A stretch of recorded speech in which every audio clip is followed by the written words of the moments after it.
Hello friend, आप सभी का स्वागत है विदित स्टडी पॉइंट चैनल में।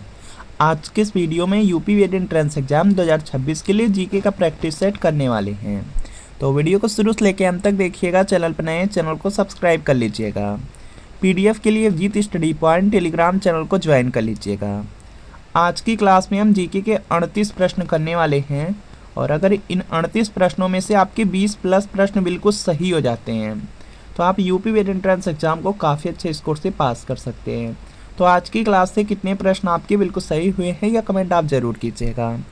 आज की क्लास का आपका सबसे पहला प्रश्न है, निम्न में से कौन से वेद से हमें संगीत संबंधी विशद जानकारी प्राप्त होती है। तो इसका देखिए आपको सही जवाब करना है। 4 ऑप्शन दिया गया, ऋग्वेद, सामवेद, यजुर्वेद, अथर्ववेद। संगीत संबंधी जो विशद जानकारी है यह हमें सामवेद से मिलती है। तो यहाँ पर आपका ऑप्शन नंबर बी वाला बिल्कुल राइट आंसर हो जाएगा। यूपी वेद एंट्रेंस एग्जाम हुआ था जिसमें प्रश्न पूछा गया था कि सबसे प्राचीन वेद कौन सा है। तो सबसे प्राचीन वेद ऋग्वेद है, यह पॉइंट याद रखेंगे। गद्य और पद्य वाला या गद्य पद्य दोनों जिसमें है वह यजुर्वेद है। और भारतीय संगीत का जनक पूछा जाए या संगीत संबंधी विशेष जानकारी पूछा जाए तो सामवेद हो जाएगा। और सबसे बाद का अगर आपसे वेद पूछ लिया गया तो अथर्ववेद हो जाएगा। और अथर्ववेद में ही जादू टोना मंत्र वशीकरण यह सब थे। तो यह पॉइंट याद रखना है। अगला प्रश्न आपके सामने स्क्रीन पर है कि निम्न में से किसे लोक नायक के उपनाम से जाना जाता है। तो इसका देखिए आपको सही जवाब करना है। सभी लोग ध्यान देंगे, यहाँ पे लिखा गया लोक नायक दिया गया है। लोक नायक दिया गया है तो जयप्रकाश नारायण हो जाएंगे। ऑप्शन नंबर सी वाला बिल्कुल राइट आंसर हो जाएगा। अगर यहीं पे लोकमान्य रहता तो बाल गंगाधर तिलक हो जाते। यह भी पॉइंट याद रखेंगे, इम्पॉर्टेंट है आपके एग्जाम के लिए। लोक नायक के उपनाम से जयप्रकाश नारायण को जाना जाता है और लोकमान्य के उपनाम से बाल गंगाधर तिलक को जाना जाता है। अगला प्रश्न आपके सामने स्क्रीन पर है कि चटगांव विद्रोह से कौन संबंधित थे। तो इसका देखिए आपको सही जवाब बताना है। जो चटगांव विद्रोह है इसका जो संबंध है यह सूर्यसेन से है। तो यहाँ पर आपका ऑप्शन नंबर बी वाला बिल्कुल राइट आंसर हो जाएगा। इसके बाद अगला प्रश्न है कि थाल घाट दर्रा निम्न में से किस पर्वत श्रेणी में स्थित है। तो इसका देखिए आपको सही जवाब करना है। यहाँ पे इसका राइट आंसर हो जाएगा पश्चिमी घाट में है। थाल घाट जो दर्रा है यह पश्चिमी घाट की पर्वत श्रेणी में है। तो सी वाला बिल्कुल राइट आंसर हो जाएगा। इसके बाद अगला प्रश्न आपके सामने है, राजा राम मोहन राय ने निम्न में से किसकी स्थापना की थी। तो इसका देखिए आपको सही जवाब बताना है। राजा राम मोहन राय दिया गया है तो इन्होंने ब्रह्म समाज की स्थापना किए थे। ऑप्शन नंबर ए में है, ए वाला राइट आंसर होगा। और यह प्रश्न पूछा गया है बीएड एंट्रेंस एग्जाम में कम से कम 3 से 4 बार पूछा गया, बहुत ज़्यादा इम्पोर्टेंट है। और इसके बाद यहाँ पर देखेंगे आर्य समाज दिया गया। आर्य समाज की जो स्थापना है स्वामी दयानंद सरस्वती ने किया है, यह भी पॉइंट याद रखेंगे। यह भी बीएड एंट्रेंस एग्जाम में 3 से 4 बार पूछा गया प्रश्न है। सभी लोगों को कमेंट करना है कि जो प्रार्थना समाज है इसकी स्थापना किसने किया, बहुत ज़्यादा इम्पोर्टेंट है। सभी लोग कमेंट जरूर कीजिएगा। इसके बाद देखेंगे अगला प्रश्न है, पर्यावरण मित्र ईंधन जो गैसो हाल है किसके मिश्रण से बनता है। तो यहाँ पे इसका राइट आंसर हो जाएगा या पेट्रोल और इथेनॉल के मिश्रण से बनता है। तो पेट्रोल और इथेनॉल ए वाले में दिया गया है, ए वाला आपका राइट आंसर होगा। अगला है प्रश्न यहाँ पे कि किसी वस्तु पर इको मार्क चिन्ह दर्शाता है कि यह उत्पाद, जो इको मार्क चिन्ह बना रहता है वह क्या दर्शाता है उत्पाद के बारे में। तो यहाँ पे इसका राइट आंसर हो जाएगा कि जो भी उत्पाद है वह पर्यावरण जो होता है पर्यावरण की दृष्टि से बिल्कुल अनुकूल है। तो यहाँ पर आपका ऑप्शन नंबर ए वाला बिल्कुल राइट आंसर होगा। इस तरह के भी प्रश्न आपके बीएड एंट्रेंस एग्जाम में पूछे गए हैं। अगला है यहाँ पे कि प्रोटेस्टेंट आंदोलन के प्रवर्तक निम्न में से कौन थे। तो यहाँ पे इसका राइट आंसर हो जाएगा मार्टिन लूथर थे। ऑप्शन नंबर यहाँ पे सी वाला बिल्कुल राइट आंसर होगा। भारत का राष्ट्रीय जलीय जीव क्या है। तो इसका देखिए आपको सही जवाब करना है। भारत का जो राष्ट्रीय जलीय जीव है वह डॉल्फिन है। तो यहाँ पर आपका ऑप्शन नंबर ए वाला राइट आंसर होगा, इम्पोर्टेंट है याद रखिएगा। अगला प्रश्न आपके सामने कि पश्चिम मध्य रेलवे का मुख्यालय कहाँ स्थित है। तो इसका देखिए आपको सही जवाब करना है। पश्चिम मध्य जो रेलवे है इसका जो मुख्यालय जबलपुर में है। तो यहाँ पे बी वाला बिल्कुल राइट आंसर होगा। खानवा का युद्ध किसके बीच लड़ा गया।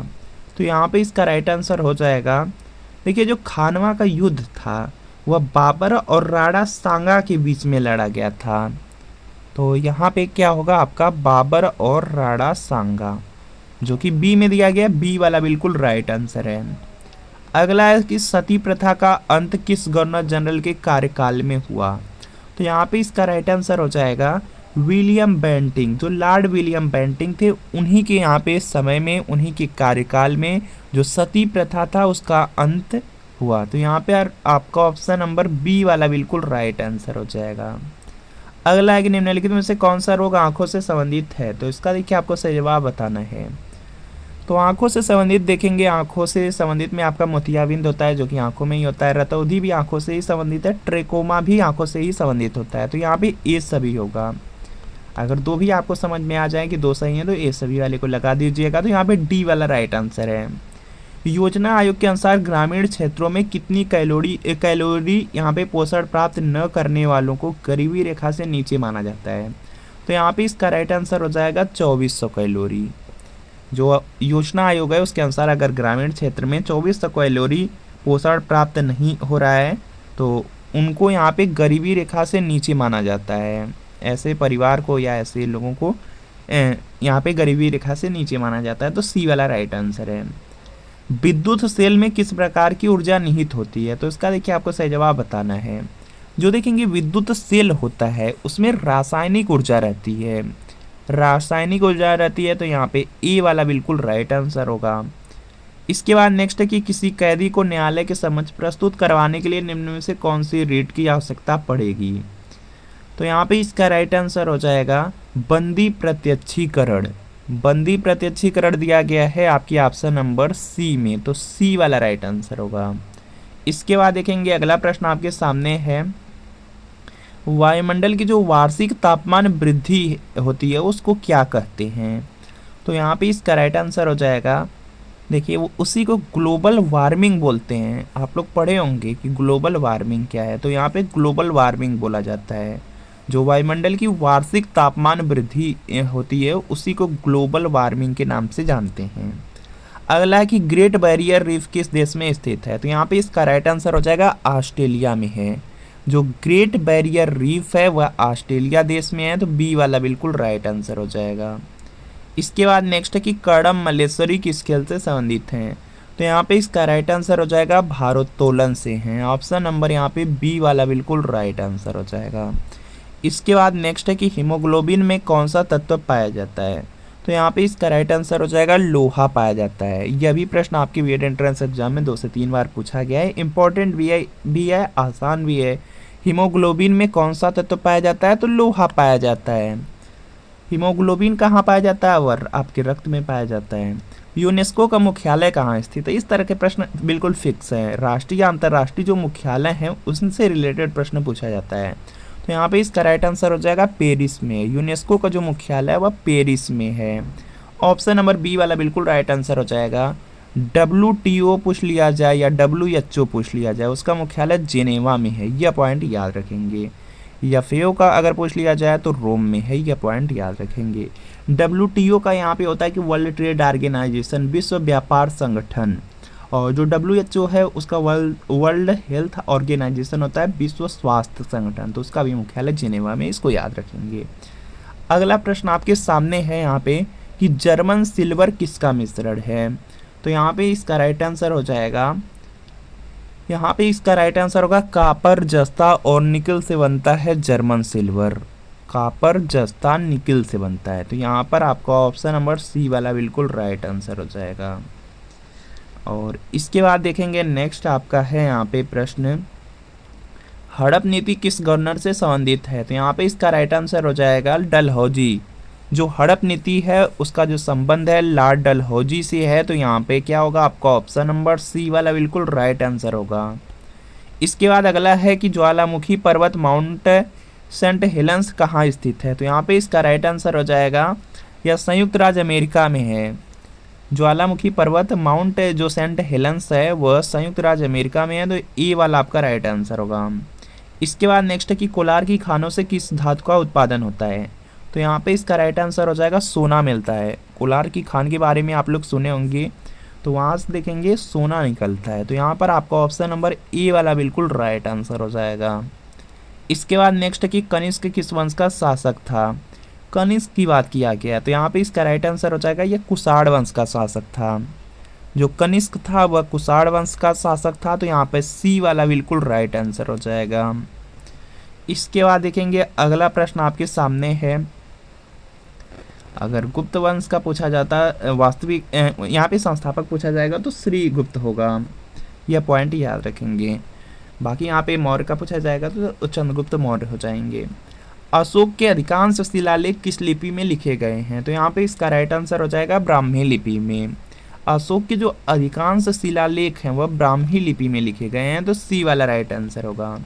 इंटीग्रेटेड सर्किट जिसको आईसी चिप के नाम से जानते हैं, आईसी जो चिप होती है उस पर किसकी परत होती है, तो यहाँ पे इसका राइट आंसर हो जाएगा, उस पर देखेंगे सिलिकॉन लगा रहता है, सिलिकॉन की परत लगी रहती है, तो यहाँ पे सी वाला बिल्कुल राइट आंसर हो जाएगा। इसके बाद देखेंगे नेक्स्ट है, दिन में समुद्र की ओर से स्थल की ओर आने वाली पवनों को क्या कहते हैं, तो यहाँ पे इसका राइट आंसर हो जाएगा, उसको सी ब्रिज कहा जाता है। दिन में समुद्र की ओर से स्थल की ओर जो यहाँ पे आने वाली पवनें होती हैं उसको यहाँ पे सी ब्रिज कहा जाता है, तो ए वाला राइट आंसर होगा। इसके बाद नेक्स्ट है कि स्मैश शब्द किस खेल से संबंधित है, तो यहाँ पे इसका राइट आंसर हो जाएगा टेनिस से इसका संबंध है। जो स्मैश शब्द है इसका यहाँ पे संबंध टेनिस से है। ईमेल के रूप में जो अनचाहे बल्क मैसेज प्राप्त होते हैं उन्हें क्या कहते हैं, तो यहाँ पे इसका राइट आंसर हो जाएगा, उनको कहा जाता है स्पैम। ईमेल के रूप में जो अनचाहे बल्क में, अनचाहा मतलब कि आपके मन का नहीं है, अनचाहा है, वह बल्क मैसेज प्राप्त होता है उनको बोला जाता है स्पैम है, और वो सब स्पैम फोल्डर में चले जाते हैं, तो सी वाला राइट आंसर है। इसके बाद नेक्स्ट की अर्थव्यवस्था के द्वितीयक क्षेत्र के अंतर्गत सम्मिलित है, तो इसका देखिए आपको सही जवाब बताना है। जो अर्थव्यवस्था का द्वितीयक क्षेत्र है, द्वितीयक क्षेत्र में गैस हो गया, बिजली आ गई, लौ इस्पात, ये सब आ जाते हैं, तो यहाँ पे डी वाला राइट आंसर होगा। मोहम्मद बिन तुगलक ने अपनी जो नई राजधानी है कहाँ बनाई थी, तो यहाँ पे इसका राइट आंसर हो जाएगा यहाँ से देवगिरी, दौलताबाद बनाई थी, तो यहाँ पे क्या होगा आपका ऑप्शन नंबर बी वाला बिल्कुल राइट आंसर हो जाएगा। जो मोहम्मद बिन तुगलक था वह जो अपनी नई राजधानी था वह यहाँ पे दिल्ली से देवगिरी लेकर गया था, दौलताबाद ले गया था, तो यहाँ पे बी वाला बिल्कुल राइट आंसर हो जाएगा। इसके बाद अगला प्रश्न आपके सामने है, उससे पहले यहाँ पर देख सकते हैं यूपी वेट एंट्रेंस एग्जाम के बारे में। यूपी वेट एंट्रेंस एग्जाम में अगर आप लोग ध्यान से देखेंगे तो 200 प्रश्न आता है, 400 नंबर का एग्जाम है, और इस एग्ज़ाम में कम से कम 250 नंबर रहेंगे तभी आपको गवर्नमेंट कॉलेज मिल पाते हैं। और यूपी वेट एंट्रेंस एग्जाम में देखेंगे जीके के 50 प्रश्न रहते हैं, और इस 50 प्रश्न में लगभग आपका 30 से 35 प्रश्न प्रीवियस ईयर पेपर से रिपीट होता है। बिल्कुल इसी तरीके से हिंदी है, हिंदी में भी 50 प्रश्न आता है, 35 से 40 प्रीवियस ईयर पेपर से। रीजनिंग में भी 50 प्रश्न आएगा, 35 से 40 प्रीवियस ईयर पेपर से। और यहाँ पर देखेंगे आपका सब्जेक्ट में कुछ भी हो, आर्ट्स साइंस कॉमर्स हो, उसमें भी 50 प्रश्न आएगा, लगभग यहाँ पे 25 से 30 प्रश्न प्रीवियस ईयर पेपर से। तो यूपी वेट के लिए प्रीवियस ईयर पेपर जरूर पढ़ें, या यूपी वेट एंट्रेंस एग्जाम के लिए प्रीवियस ईयर पेपर है, इसमें 2011 से लेकर 25 तक का पूरे 15 साल का पेपर, आंसर की के साथ एक्सप्लेनेशन, सॉल्यूशन, व्याख्या सब कुछ मिलेगा। सभी सब्जेक्ट मिलेंगे, जीके, हिंदी, रीजनिंग, कला वर्ग, विज्ञान वर्ग, कॉमर्स, एग्रीकल्चर। तो वीडियो के नीचे डिस्क्रिप्शन बॉक्स में लिंक मिलेगी, लिंक को क्लिक करना है, नाम मोबाइल नंबर फिल करके सिर्फ आपको यहाँ पे 30 रुपये की पेमेंट करनी है। जैसे 30 रुपये की पेमेंट करेंगे तुरंत प्रीवियस ईयर पेपर का जो PDF होगा डाउनलोड हो जाएगा। इससे तैयारी कर लेंगे, आपको यूपी वेट एंट्रेंस एग्जाम में बहुत ज़्यादा हेल्प मिल जाएगी। और अगर लिंक से परचेज करने में कोई प्रॉब्लम आ रही है या डायरेक्ट आपको व्हाट्सअप से ही परचेज करना है, तो यहाँ पे व्हाट्सअप नंबर भी दिया गया है। इस व्हाट्सअप नंबर पर लिखना है यूपी वेट entrance previous year paper, art या साइंस लिख करके सिर्फ व्हाट्सअप पे मैसेज कर देना है। जैसे मैसेज करेंगे रिप्लाई किया जाएगा, सिर्फ 30 रुपये की पेमेंट करनी है। जैसे 30 रुपये की पेमेंट करेंगे तुरंत प्रीवियस ईयर पेपर का जो PDF होगा वह आपको सेंड कर दिया जाएगा। व्हाट्सअप नंबर पर आप लोग यहाँ पे मैसेज जरूर कर लीजिए यूपी वेट के प्रीवियस ईयर पेपर के लिए। आगे का यहाँ पे नेक्स्ट प्रश्न है कि यहाँ पे नगलुट्रम है किस देश की मुद्रा है, तो यहाँ पे इसका राइट आंसर हो जाएगा यह है भूटान की। भूटान दिया गया सी वाले में, सी वाला राइट आंसर इंपॉर्टेंट है। विमुद्रीकरण क्या होता है, तो यहाँ पे इसका राइट आंसर हो जाएगा पुराने नोटों का जो चलन है वह बंद कर देना विमुद्रीकरण कहलाता है। तो यहाँ पर आपका ऑप्शन नंबर बी वाला राइट आंसर है, बी वाला बिल्कुल राइट आंसर है। इसके बाद देखेंगे नेक्स्ट कि वर्ष 1960 में सिंधु नदी का जो जल समझौता किन दो देशों के मध्य संपन्न हुआ था। तो यहाँ पे इसका राइट आंसर हो जाएगा, देखिए यहाँ पे जो सिंधु नदी का जो जल समझौता हुआ है वह अपने भारत और जो पाकिस्तान देश है उन्हीं के मध्य हुआ है। तो यहाँ पर आपका ऑप्शन नंबर ए वाला राइट आंसर होगा। इसके बाद देखेंगे अगला प्रश्न कि भारत का जीएसटी किस देश के मॉडल पर आधारित है। तो यहाँ पे इसका राइट आंसर हो जाएगा, यहाँ पे इसका राइट आंसर होगा कि यहाँ से इसका राइट आंसर होगा यहाँ पे कनाडा हो जाएगा। ऑप्शन नंबर ए वाला बिल्कुल राइट आंसर होगा। इसके बाद देखेंगे नेक्स्ट प्रश्न आपका है यहाँ पे, भारत में आंतरिक सुरक्षा संबंधी समस्या कौन सी है। तो यहाँ पे इसका राइट आंसर हो जाएगा, भारत में जो आंतरिक सुरक्षा संबंधी समस्या है उसमें आतंकवाद आ जाता है, क्षेत्रवाद, नक्सलवाद, ये सब के सब आ जाते हैं। तो यहाँ पे डी वाला राइट आंसर हो जाएगा।